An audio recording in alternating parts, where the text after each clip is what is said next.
ஒரு வாழை இலை அல்வா செய்யலாம், இலை வாங்கிட்டு வந்து கேட்டா எத்த பெரிய இலையை தூக்கிட்டு வந்துட்டான் பாருங்க. சரி விடுங்க, அதுவும் நல்லதா தான் போச்சு. இலை அப்படியே நாரா டாரா கிழிச்சு மிக்சியில அரைச்சு சாறு எடுத்துக்கணும். கேட்டப்ப இது மாதிரி 2-3 தாட்டி வடிகட்டிக்கங்க, இல்லாட்டி சக்கை அப்படியே நிக்கும். கோதுமை மாவுல அல்வா செய்ய போறோம், அதனால கோதுமை மாவு 1 கப் எடுத்துக்கிறோம். அதே அளவு சர்க்கரையும் எடுத்துக்கணும்.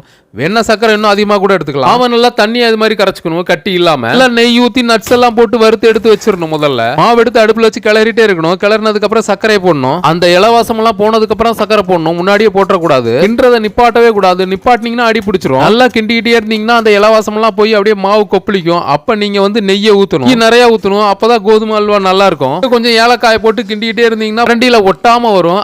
அப்போ உங்க அல்வா ரெடி ஆயிருச்சுன்னு அர்த்தம். பாருங்க, உங்க அல்வா ரெடி ஆயிருச்சு. இலை வாங்கிட்டு வந்தாலும் அவங்ககிட்ட கொடுத்து டேஸ்ட் எப்படி இருக்குன்னு கேட்போம். ஃபுல் வீடியோ ரிலேட்டட் வீடியோல இருக்கு, பாத்துக்கோங்க.